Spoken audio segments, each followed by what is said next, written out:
Going back, I did kind of what I said for practice. The defense started sluggish.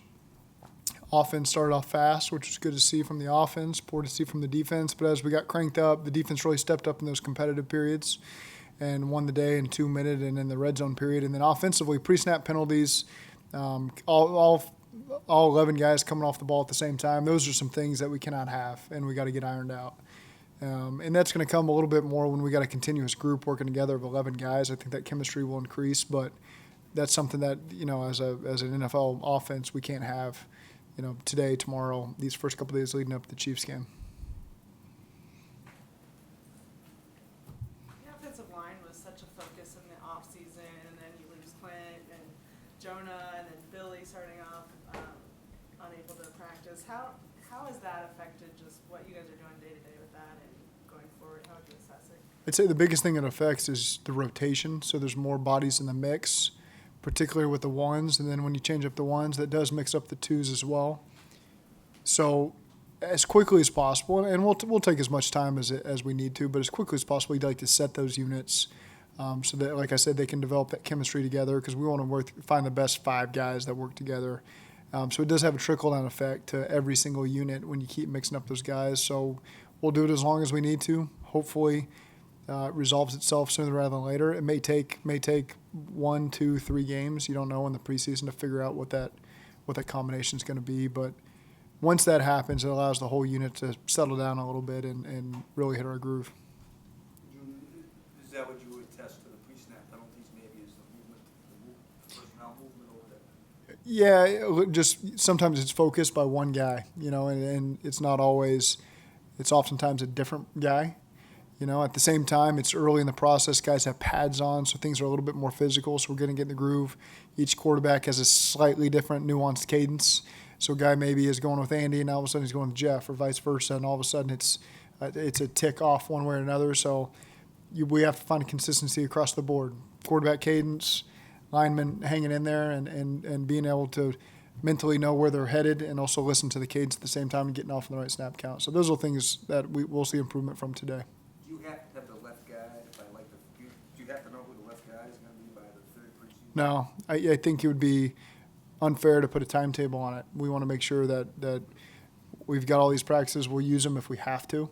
If it resolves itself sooner than that, then we'll pick it and go with it. Right now, we got several guys that are in contention for that job, and we want to make sure that they all – this is the NFL. They don't all need a fair shot, but we've got a lot of candidates that we feel like are worthy of getting a shot at that job, and we'll see how each one of them does. What have you seen out of Westerman? He's ran with the ones against the last few days, but what have you seen out of him to have him with the ones there? So that was really predetermined to him and John Jerry to get the first 2 shots there as we got in. So John did it the first couple days, and then Westerman did it the next 2. You'll see John Jerry in there today again with the ones, and so again that was really predetermined. Especially now that we get into pads, we want to see John. Now that we get Billy back, ease Billy back in the center. Trey Hopkins will get some opportunities as we keep going. Mike Jordan's in the mix, so. It'll be good to see each of those guys get a chance to work, but today you'll see John Jerry in that left guard. How do you plan to work Tyler Eifert into practices as Mm-hmm. this goes by, and particularly in relation to wanting to see some of the back end of that room a little bit more too? Yep. How do you do that?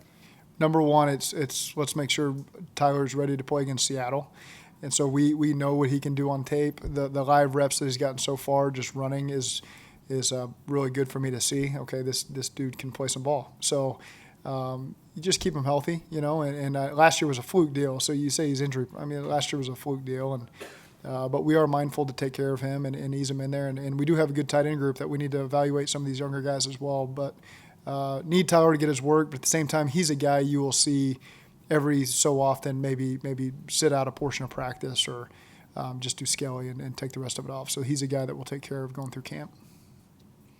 You're coming from a team where top guys didn't play hardly at all, Mm-hmm. if any. So is that going to transfer here? Will we not see it? Will we not see the big guys, or have you figured that out yet? Yeah, not this year. Certainly in year 1, I don't think Sean would have done that in LA. Those guys played. It's important for even if we've shown the chemistry in practice that we're looking for, you got to get out there under the lights and get a chance to play, especially on the road. Everybody walk out from the sidelines together and kind of be isolated out there on the field where coaches aren't on the field. It's just a different feel to it. And so you want those guys, whether it be 4 snaps or 15 snaps, that remains to be seen. But I think it is important for those guys to get out there, be isolated on their own, and get that feeling together. And then we'll evaluate each game how much we want those guys to play. But you will see, barring anything unforeseen right now, you will see those guys go out there in the first game.